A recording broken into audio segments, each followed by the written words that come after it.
Did you know 73% of English learners freeze up the second someone asks them to grab something from the kitchen in an American house? Yeah, you can pass the TOEFL, you can nail your job interview. But when your American roommate yells, hey, can you grab the thingamajig next to the whatchamacallit in the junk drawer, your brain just blue screens. Today, we are breaking down everyday home vocabulary using Home Alone, because Kevin McCallister did not just defend his house from the wet bandits. He accidentally gave us the most American home vocab lesson of all time. And I promise you are saying at least 5 of these words wrong. Let us get into it. First mistake. People think house and home are the same thing. They are not. Not even close. A house is the building, 4 walls, a roof, maybe a creepy basement. Home is the vibe. Home is where you kick off your shoes and steal all the good snacks. Kevin was not protecting a house. He was protecting his home. When Americans say, I am going home, they do not mean the physical address. They mean the place where the fridge is full and nobody judges them for eating cereal at midnight. So if you say, I bought a new home, Americans will assume you mean the feeling, not just the mortgage. Use house when you talk about real estate. Use home when you talk about life. Second thing people mess up, the names of rooms. In the U.S., we do not just say room for everything. We get specific and we get weird about it. Kevin did not run through a room to set traps. He ran through the foyer. That is the fancy word for the little space right when you walk in the front door. Most houses have one. If you call it the entrance hall, people will know what you mean, but they will know you learned English from a textbook. Then there is the living room. That is where families pretend they are going to talk, but actually just watch TV.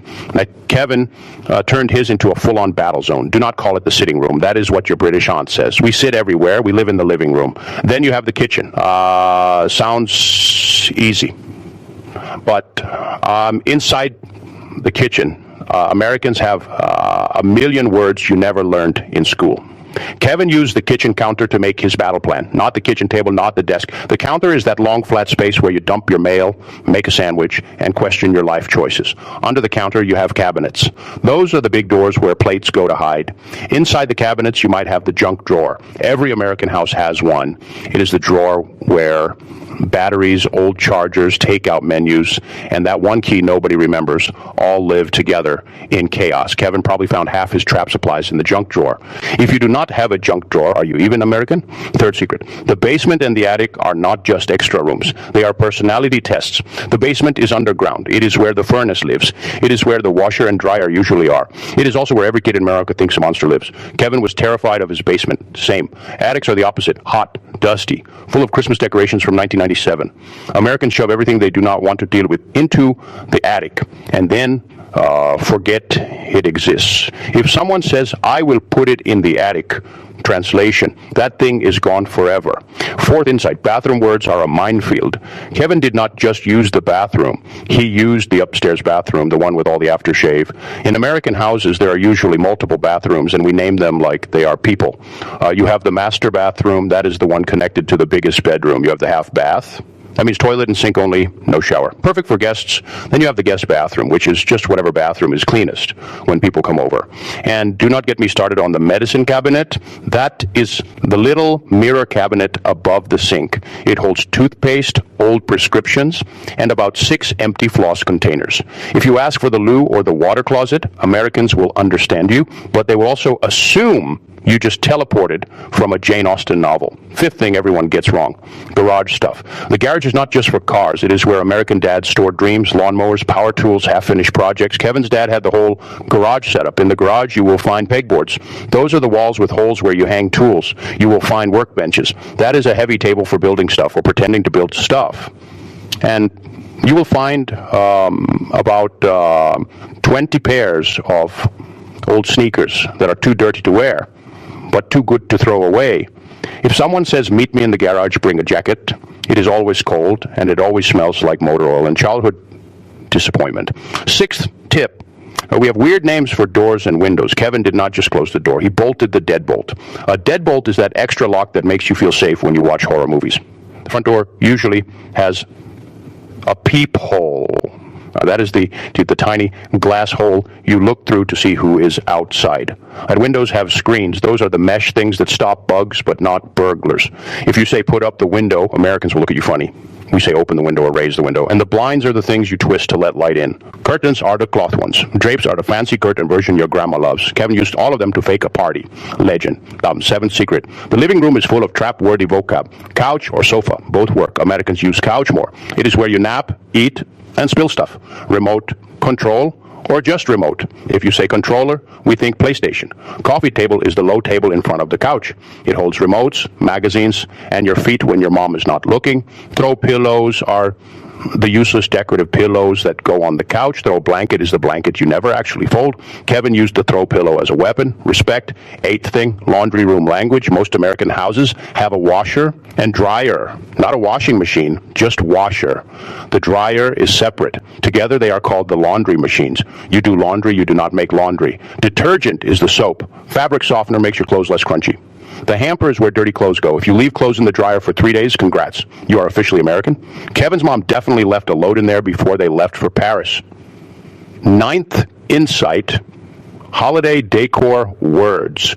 Because Home Alone is a Christmas movie, we have to talk about this. The tree goes in the living room. We string lights, we do not hang them. Ornaments go on the tree. Tinsel is that shiny string that gets everywhere, and you will find it in July. The stockings hang by the fireplace. The mantel is the shelf above the fireplace. Americans will fight you if you put the wrong ornaments on the tree. Kevin's house had a full setup. That is why the wet bandits knew the family had money. 10th thing you are probably messing up, yard and porch words. The front yard is the grass in front of the house. The backyard is where the fun happens. Porch is the covered area by the front door where you put chairs and watch your neighbors. Deck is the wooden platform in the backyard. Patio is the stone or concrete one. Grill is for cooking outside. BBQ can mean the food, the event, or the grill itself. If someone invites you to a BBQ, bring chips and do not show up empty-handed. Kevin turned his whole yard into a danger zone. The icy stairs, the tar on the basement steps. Classic. Now here's the relatable analogy part. Learning home vocabulary is just like being Kevin in Home Alone. At first you are locked in a giant house with a bunch of rooms you do not understand. The basement sounds scary. The attic is full of weird stuff from the past. The kitchen drawers make no sense. And every time you think you figured it out, two bandits named Grammar and Pronunciation show up to ruin your night. But once you learn where everything goes, once you know that the thingamajig is actually called a spatula and the whatchamacallit is the pizza cutter, you run the house, you set the traps, you win personal stake time. I used to teach English in Chicago. Had a student from Brazil, super smart guy, knew business English like a boss. First week in his homestay, the mom says, "Honey, can you grab the plunger from under the sink in the half bath?" He panicked. He knew bathroom. He did not know half bath. No, he did not know plunger. He brought her a spoon. She needed to unclog a toilet. He brought a spoon. That is how important this stuff is. You can lose a whole afternoon and your dignity if you mix up plunger and spoon. So let us recap the big secrets most textbooks will not tell you. House versus home is about feeling, not bricks. Every drawer has a name, and the junk drawer is sacred. Basements are for laundry and fear. Half bath means no shower. Deadbolts are not just for action movies. Couch beats sofa in daily talk. Washer and dryer are a package deal. String the lights, do not hang them. And if someone says grab the thing from the garage, just budget an hour of your life. Kevin McCallister did not have a script for defending his house. He used what he knew. A little fear, a lot of creativity. And the exact right word for every room he turned into a trap. That is what you have to do with English. Stop memorizing lists. Start living in the language. Walk through your own place and name everything like you are booby-trapping it for the wet bandits. Because here is the truth. You do not learn English to pass a test. You learn it. So when life yells, hey, check the breaker box in the basement, you do not short circuit. And that is the whole game. The difference between sounding like a textbook and sounding like you actually live here is knowing that the family room is where the TV is, the den is where dad hides, and the junk drawer can save your life. So now I got to ask you something. What is one word in your house that you still do not know how to say in English? Is it the weird tool in the garage, the thing in the kitchen drawer, or that one switch on the wall that nobody knows what it does? Drop it in the comments. Let us start a debate, because I bet Kevin did not know what a crawl space was either until he had to crawl through it. And if you want more breakdowns like this, where we take movies you already love and turn them into English lessons that actually stick, hit subscribe to Bright English. We are not here to teach you boring vocab. We are here to make sure you never bring a spoon to a plunger fight again.